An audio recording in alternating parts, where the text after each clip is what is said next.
जब से ट्रंप ने रशिया की ऑयल कंपनीज के ऊपर पाबंदी लगाई या सैंक्शंस लगाए हैं, दुनिया का ऑयल मार्केट उथल पुथल हो गया। दोस्तों, आज हम आपको बताएंगे कि चाइना और इंडिया कैसे डील करेंगे इसके इंपैक्ट से। अच्छा, एक और बात है, रशिया और कौन से रास्ते निकाल रहा है तेल भेजने के। ये मामला बड़ा कॉम्प्लेक्स है, बड़ा सोफिस्टिकेटेड टाइप का है। Chinese oil measures suspend Russian oil purchase after US sanctions on Rosneft and Lukoil. अच्छा, चाइना के जो स्टेट ओन्ड जायंट्स हैं have suspended purchase of seaborne Russian oil following fresh US sanctions on Rosneft and Lukoil। seaborne यानी कि जो समुद्री रास्ते से आते हैं, यानी कि जो बोट्स में आते हैं, नाव, मतलब बड़े बड़े शिप्स होते हैं, जाहिर सी बात है बोट्स नहीं होते, those are massive ships। उनसे चाइना ने सस्पेंड करने की बात करी है। ये शिप्स वाली बात जरा आपने माइंड में रखनी है, आगे मैं कुछ इंपॉर्टेंट आपको बताऊंगा। द मूव बाय पेट्रो, अब ये ग्रुप्स हैं, ये देखिए साहब, petro China, Sinopec, CNOOC and जेनहुआ oil marks a significant shift in one of Russia's largest export markets and could further strain Moscow's oil revenues while tightening global supply। अब क्या है कि अचानक देखिए साहब, तीन जो देश हैं जो दुनिया के सबसे बड़े एनर्जी कंज्यूमर्स हैं, अमेरिका, राइट, चाइना, इंडिया। अब अमेरिका ने क्या करा है, देखिए बड़ी तगड़ी चाल चली है ट्रंप ने। जब आपकी कंपटीशन, जो और देश तेल बेच रहे हैं, या तो कुछ और करें, अमेरिका से हथियार खरीदें, कुछ खरीदें, अगर वो कुछ भी नहीं खरीद रहे हैं और अमेरिका के साथ उनके टर्म्स ठीक नहीं है, इसका मतलब वो अमेरिका की कंपटीशन है।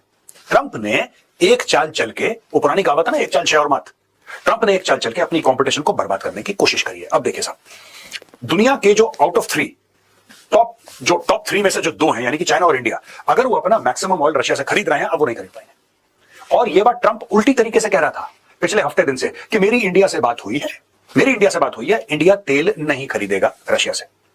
अच्छा, ये किसी को नहीं पता था कि सैंक्शंस बीच में आ जाएंगे।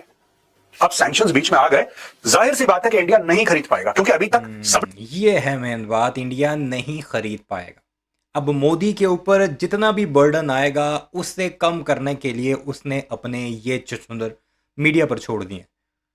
पहले यही कह रहे थे कि हम हर सूरत रशिया से तेल खरीदेंगे, चाहे अमेरिका जो मर्जी है कर दे। अब इसने पूरी जो कहानी ये गर्दान सुनाई है कि सी के ज़रिए जो चाइना में ऑयल आता है वो उसने बंद कर दिया, ख़त्म कर दिया। और ये पूरी कहानी चाइना की सुनाने का मकसद यही था कि अपने लोगों के माइंड में ये डाला जाए, देखो चाइना भी तो नहीं खरीद रहा, हमने अगर ना खरीदा तो कौन सी बड़ी बात है। यानी भारत में जितना भी रशियन ऑयल आता है डेफिनेटली वो पोर्ट के ज़रिए ही आता है, सी के ज़रिए ही आता है। बाकी कौन सा तुम पाकिस्तान के अंदर से गुजारोगे अपना ऑयल? कौन सा ऐसा लिंक है, पाकिस्तान ही बीच में है, फिर अफगानिस्तान और फिर बाकी रियासतें और फिर जाकर रशिया आता है। और मैंने अपनी पिछली वीडियो में भी आपको बताया था कि अब भारतीयों ने बहानेबाजियां शुरू कर देनी है, क्योंकि ट्रंप बड़बोला है, उसने पहले ही बता दिया मीडिया के सामने प्रेस कॉन्फ्रेंस में कि मोदी ने मुझे यकीन दिला दिया है कि अब वो रशियन ऑयल नहीं खरीदेंगे। कुछ टाइम ज़रूर उन्हें दरकार है कि जो पेमेंट्स दी हुई हैं उनका ऑयल वो खरीदेंगे।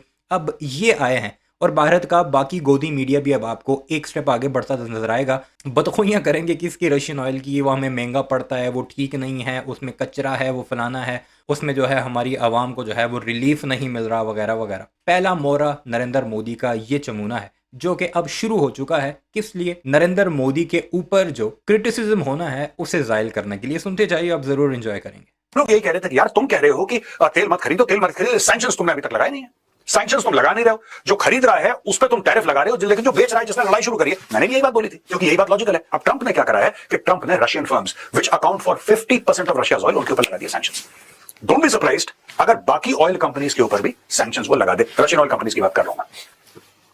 The suspension is expected to cause a sharp drop in oil demand from Russia's customers, forcing Moscow to seek alternate buyers and potentially driving up international crude prices. Independent refineries in China are also expected to pause purchases temporarily to gauge the full impact of the sanctions. However, several traders told the news publication that they would likely resume Russian oil buying once compliance risks are better understood. अब लोग क्या है, Trump ने announce कर दिया। Trump ने जब announce करा और अचानक अनाउंसमेंट हुई, जैसे ट्रंप की अनाउंसमेंट होती है, सब की सब बिस्तरे से उठा, उसने ट्रूथ सोशल पे डाला। अब ये जो आखिरी लाइन जो इसने हाईलाइट की है, इस पर ये बोलेगा नहीं, जिसमें चाइनीज़ कंपनियां जिन्होंने फिलहाल रोका है वो कह रहे हैं कि हम इसके असेसमेंट करके उसे दोबारा उसी तरह रिज्यूम करेंगे जिस तरह पहले हम लेते थे। अब रशिया हो और चाइना, ये तो बड़े करीबी दोस्त हैं, इनकी बिलियन ऑफ डॉलर्स की आपस में ट्रेड है, चाहे वो ऑयल हो, चाहे वो एम्यूनेशन हो, असला हो, बड़े बड़े जो है वो इनके आपस में ट्रेड डील्स हो चुकी हैं और वो इस पर काम कर रहे हैं, यानी एक दूसरे के ट्रेड पार्टनर्स हैं। तुम अपनी बताओ, भारत की बताओ कि तुम तेल खरीदोगे या नहीं खरीदोगे। सिर्फ इतना कह दिया तुमने कि अब शायद हम ना खरीद सकें क्योंकि सैंक्शंस लग गई हैं, जबकि चाइनीज़ खुद ये कह रहे हैं, जो तुमने खुद हाईलाइट की है, कि हम रिज्यूम करेंगे इसे दोबारा से। पानी खत्म, वो अमेरिका की पॉलिसी बन गई। अब ये लोग कह रहे हैं कि यार सुनो, कुछ समय तक इंपैक्ट आएगा, लेकिन हम लोग क्या करेंगे, हम लोग अंडरस्टैंड करने की कोशिश करेंगे कि इसमें लूप होल्स क्या, और जाहिर सी बात है ये लूप होल्स की बात नहीं कर रहा, मैं आपको बता रहा हूं, मेरा एनालिसिस ये है, ये कह रहा however several traders told the news publication that they would likely resume Russian oil buying once compliance risks are better understood. वही चीज है, आप किस किस चीज में, ट्रंप क्या चाहता है, ट्रंप चाहता है कि रशिया से सारा ऑयल खरीदना लोग बंद करते हैं, यही चाहता है। लेकिन इस ऑर्डर, ये ऑर्डर ऐसा फ्रेम्ड नहीं है ना, उसने तो 2 कंपनियों पर सैंक्शन लगाया है, 50% ऑयल पर सैंक्शन लगाया है, बाकी का क्या हो रहा है, और यही चीज अंडरस्टैंड करके फिर they will resume buying Russian oil. क्योंकि लोग देखिए दोस्तों, ऐसा होता है कि जब से ट्रंप ने ये ट्रूथ सोशल पे डाला है कि ये 2 बड़ी रशियन ऑयल कंपनीज पे मैं सैंक्शंस लगा रहा हूं और इनसे कोई भी तेल नहीं खरीदेगा, ऑयल के प्राइस जंप हो गए, ऑयल महंगा हो गया, ऑयल महंगा हो गया, पेट्रोल और डीजल महंगे हो गए, गाड़ी का चलना महंगा हो गया, गाड़ी में सब्जियां आती हैं, खाने की सामग्री, कुछ भी सब में। बताया था ना मैंने अभी थोड़ी देर पहले कि ये कहेंगे कि वो महंगा है, हमें रिलीफ नहीं मिल रहा। यहाँ से आप अंदाज़ा लगा लीजिए इनकी बहानेबाजियाँ। हालांकि तरीके बहुत होते हैं ऑयल खरीदने के। अब मोदी कमिटमेंट कर चुका है ट्रंप के साथ, और कुछ ही टाइम बाद बाकायदा ऐलान भी हो जाएगा। नरेंद्र मोदी और ट्रंप की फिर मीटिंग भी होगी। महंगा हो जाएगा, अगर तेल महंगा हो गया तो across the board everything will get expensive in the long run. तो ये लोग कह रहे हैं कि हमें समझने दीजिए कि ट्रंप ने जो ऑर्डर दिया है वो है क्या, इसके कंप्लायंस इश्यूज क्या हैं, फिर हम देखेंगे बाद में। China also imports about 900,000 BPD of Russian crude via pipeline, all of which goes to PetroChina. Several traders said that these pipeline flows are unlikely to be affected by the sanctions as they are covered under long-term government agreements. ये देखिए साहब, ये China के oil imports हैं from Russia, जिसमें से ये देखिए साहब बाय सी ये 61% है जो समुद्री रास्ते से आ रहा है, राइट, और ये जो 39% है ये पाइपलाइन से आ रहा है, यानी कि लंबी लंबी पाइप्स। वो अगले स्लाइड में हमारा मैप है, उसमें मैं आपको दिखाऊंगा किस तरीके से पाइपलाइन से तेल आ रहा है, नक्शे में मैं आपको समझाऊंगा किस तरीके से। अब इनका ये मानना, I don't agree with them by the way, मैं अग्री नहीं करता इससे, राइट। मुझे ऐसा लगता है कि जब तक ये लड़ाई खत्म नहीं करेगा यूक्रेन और रशिया की, तब तक ट्रंप चूड़ियां कसते रहेगा, दोनों तरफ की, जेलेंस्की की भी और पुतिन की भी, अब करता रहेगा धीरे धीरे कुछ ना कुछ और अचानक कुछ ना कुछ करता रहेगा। इन लोगों का 2 चीजें हैं मानना। पहली चीज तो ये जो मैंने आपको बताई कि हम इसमें इंप्लीकेशंस देखेंगे, सैंक्शंस के क्या इंप्लीकेशंस हैं, कंप्लायंस के क्या इंप्लीकेशंस हैं। एक तो पहली चीज ये लोग मान के चल रहे हैं, राइट, ये मान के ना चलें, स्टडी कर लें, मान के ना चलें, ट्रंप का कुछ नहीं पता, अगले दिन सवेरे उठ के वो कौन सी कहानी सुनाता है। दूसरी चीज ये कह रहे हैं कि साहब सी बॉन्ड है ना, सी से आता इतना है, पाइपलाइन से इतना है, तो पाइपलाइन तो गवर्नमेंट टू गवर्नमेंट अंडरस्टैंडिंग है, तो उसमें कुछ नहीं हो सकता। गवर्नमेंट टू गवर्नमेंट अंडरस्टैंडिंग भाई सी से नहीं हो सकती क्या? जो ये लोग कह रहे हैं कि they are covered under long term government agreements, long term government agreements क्या सिर्फ पाइपलाइन की जो ऑयल सप्लाई होती है उसी के लिए होती है? पाइपलाइन से गैस की सप्लाई वही होती है? ऐसा तो नहीं है, दैट्स नॉट ट्रू, राइट। और it can be even through the sea bond, जो समुद्री रास्ते से आ रहा है उससे भी हो सकती है। तो ये चीज ये मान के चल रहे हैं लोग कि हमें कहां पे लूपहोल मिल जाएगा। भाई देखिए, रशिया यूरोपियन यूनियन को गैस बेचता है, ठीक है, रशिया यूरोपियन यूनियन को गैस बेचता है, और यूरोप के ही एक देश पर रशिया ने अटैक करा जिसका नाम यूक्रेन है। क्या यूरोप ने गैस खरीदना बंद करा? यूरोप कह रहा है कि हमने कम कर दिया है, 2028 तक हम बंद कर देंगे बिल्कुल। अचानक तो कोई स्विच ऑफ नहीं कर सकता। क्या ट्रंप उनको बोल रहा है? बोल रहा है। क्या ट्रंप उनको प्रेशर दे रहा है? प्रेशर दे रहा है। लेकिन क्या ट्रंप जाके यूरोपियन यूनियन को सैंक्शन करेगा? नहीं, वो नहीं करेगा ट्रंप। बाकी धमकाएगा, तुम लोग नालायक हो, निठल्ले हो, किसी काम के नहीं हो, तुम्हें नहीं लेना चाहिए, ये सारी की सारी डायलॉगबाजी होगी। लेकिन actual American sanctions, crippling sanctions कि भाई तुम भी गुनहगार हो, तुमने क्यों खरीदी गैस? एनर्जी इज एनर्जी यार, वो ऑयल हो गैस हो, उससे क्या फर्क पड़ता है? Energy is energy. यही बात डॉक्टर जयशंकर ने बोली थी when he told the journalists that you have to be a little even-handed. Buying oil from Russia is funding the war. Buying gas from Russia is not funding the war. उनका ये कहने का मतलब था कि Europe is buying gas from Russia. They are not funding the Ukraine war. Of course they are. और कोई Trump पे जुआ भी नहीं खेलना चाहता, क्योंकि ये आदमी पलटू है। सवेरे कुछ बोलता है, शाम को कुछ बोलता है, रात को कुछ और ही करता है। ये CNBC की न्यूज है दोस्तों। China and India to face supply jolt as US targets Russia's oil giants.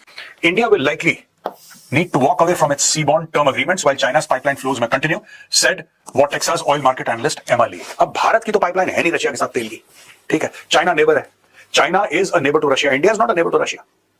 तो भारत की ऐसी तो पाइपलाइन है नहीं कि वहां से डायरेक्ट आए, तो भारत को कुछ ना कुछ करना पड़ेगा, शॉर्ट टर्म में कुछ करना पड़ेगा। और भारत के लिए इकोनॉमिक, देखिए एक तो बेनिफिट है, आप करीब $5-6 अरब का गेन है आपको, आप रूस से तेल खरीद रहे हैं तो इतने पैसे आप बचा रहे हैं। लेकिन अगर आप रूस से तेल खरीदते रहे तो इससे 4 गुना नुकसान हो जाएगा। अब ये इंडियन पॉलिसी मेकर्स के लिए बहुत। सुना आपने, मैंने कहा ना कि अब रशिया के तेल की बुदखोइयाँ ये करेंगे। नुकसान शुरू कर दिया गोबर आर्य ने, अब बाकी मीडिया भी करेगा, क्योंकि जैसे ही कोई काम शुरू होता है, नरेंद्र मोदी की मदद सराही हो या फिर किसी काम से, किसी तनकीद से उसे बचाना हो, सबसे पहले लॉन्च ये शख्स होता है। उसके बाद बाकी मीडिया को जो है वो व्हाट्सएप मैसेजेस जाते हैं, फिर उसको लाइन को वो टोक करके आगे प्रोग्राम्स करते हैं घंटों घंटों के। अब इस बेशरम ने शुरू कर दिया है, अब जल्दी आपको रशियन ऑयल की बेशर्मियाँ बगैरतियाँ ये सारा कुछ भारत का मीडिया दिखाएगा कि बड़ा गंदा ऑयल है जी, बड़ा उसमें पानी मिल गया है जी, बड़ा उसमें कचरा होता है, महंगा हो गया है वो, वगैरह वगैरह। बड़ा हेडेक है और बहुत बड़ा चैलेंज है कि 21 नवंबर से पहले पहले ये जितने भी ये दो कंपनीज का नाम इन्होंने लिया, रोजनेफ्ट और ल्यूकोइल, इनसे कैसे बिल्कुल बंद करना है तेल खरीदना, बिल्कुल बंद करना है। ये पहली चीज है। दूसरी चीज है, मुझे ऐसा लगता है, ये मेरा पर्सनल बिलीफ है, I could be wrong, but मेरा पर्सनल बिलीफ है कि 21 नवंबर से पहले डोनाल्ड ट्रंप और भी ज्यादा जो रशियन ऑयल कंपनीज हैं उन पे, और अभी तो 2 पे लगाया है, ये 4-5 पे और लगाएगा अभी। ये प्रेशर बढ़ाता रहेगा, ये चूड़ियां कसता रहेगा। ये इसका नेचर है ट्रंप का। मुझे ऐसा लगता है कि ही विल डायरेक्टली हिट। सीधी सी बात है, भारतीयों ने ट्रंप के आगे सर झुका दिया है। ट्रंप ने जो ऐलान किया, और कई दफ़ा इस बात का ऐलान किया है कि मोदी मेरे साथ वादा कर चुका है कि रशियन ऑयल वो नहीं खरीदेगा, और नरेंद्र मोदी और उसकी जो टीम है वो वगैरह डील्स कर रही है। ट्रेड डील उनकी तकरीबन फाइनल मराहिल में है, और फिर उसके बाद ये आपस में खुशगपियाँ करते आपको दिखाएंगे, और रशियन ऑयल साइट पर हो जाएगा, और विश्व गुरु फिर दावे करता दिखाई देगा, और यही बेशरम उसकी तारीफ़ें करता दिखाई देगा, जो पहले ये कह रहा था कि ट्रंप का बाप भी हमें रशियन ऑयल ख़रीदने से नहीं रोक सकता। चैनल को सब्सक्राइब नहीं किया तो ऐसे वीडियोज़ के लिए ज़रूर कीजिएगा। कमेंट सेक्शन में इन बेशर्मों के बारे में अपनी राय का इजहार भी ज़रूर कीजिएगा।